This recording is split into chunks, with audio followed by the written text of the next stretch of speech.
Well, today we're making our elderberry honey elixir. It's basically an elderberry syrup that you don't use sugar with. So to start off, we are going to use 1.5 cups of water and put that in our pan, and we're going to turn that on to about medium-high.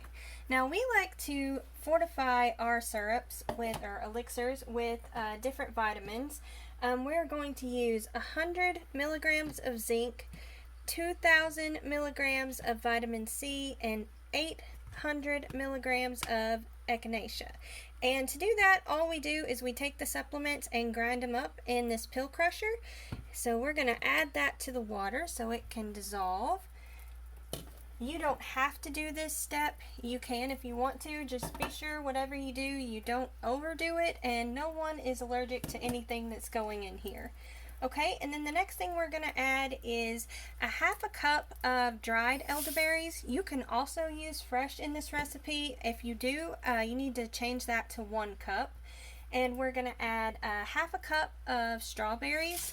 I'm just using frozen here. And we're going to use 1 cup of wild blueberries. We get these at Walmart and they are really, really good. They really have a lot of flavor. Now, if you're making the syrup, you would normally add your sugar here, but we are making the honey elixir, so we're not going to do that just yet. We're not going to add anything else, just this, and we are going to let this come up to a boil. After it's come to a boil, you can use a potato masher and mash all the berries down to extract as much of the liquid as you can. And these elderberries are ones that we grew and hydrated. If y'all haven't or y'all aren't growing elderberries, y'all really should. They are such pretty plants and they're so easy to take care of. If you do get plants, I suggest that you get actual plants and not cuttings, because I have not had the best luck with cuttings. Most of them seem to die. I think I have about a 10% success rate with those, so I suggest actual plants. Also, these elderberries, for whatever reason, appear a little green on the camera. I don't know if it's the camera or the light. They're not green in real life, and you shouldn't use green berries. Yes, and you don't want to use like the stems or anything like that. I have a video showing an easy way to get your elderberries off of the stem. I will link that video.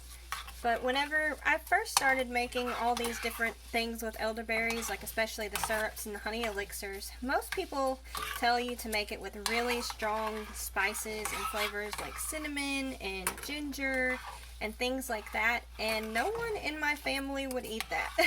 So I had to come up with the recipe to where people would actually enjoy taking all this. So we came up with this recipe, and this is what we have been using for a really long time, and this was the only way that we could get our kids to take things like that.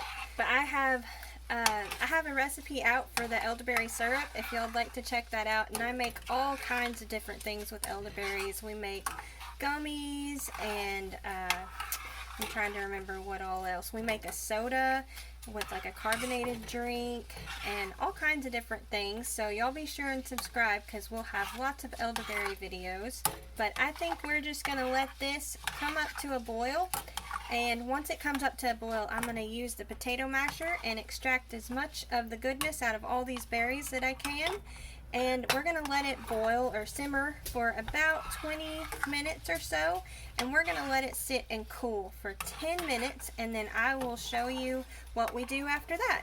Okay, so we've let this simmer for about 20 minutes. And we've let it come to room temperature. And you can see how nice it looks, how well it's extracted all the stuff from the berries. And now we're going to use a funnel and a strainer. And we're going to put 1 part of our water berry mixture here. We're going to put that in there.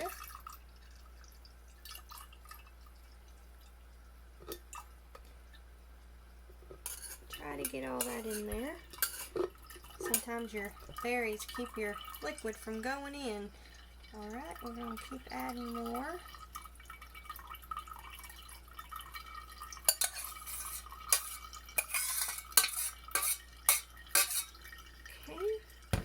Almost there.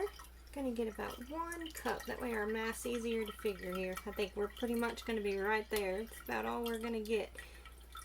We'll keep trying. I think we're pretty much there from what I can see. Yep, I think we're there.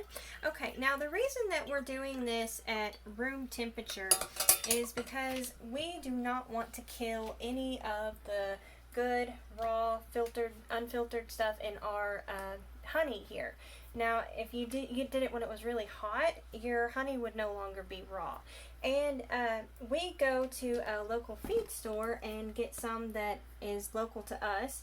Y'all can check around at your feed stores or even at your farmers markets and stuff and try and find some. And this we got at Walmart, and it's actually semi-local. It's like within 100 miles or so.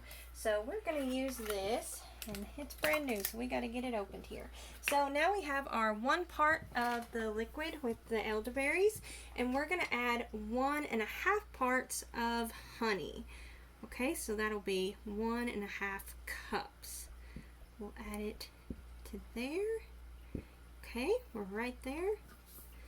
Let me get that out of the way and grab my spoon here to stir, and we'll mix all that in.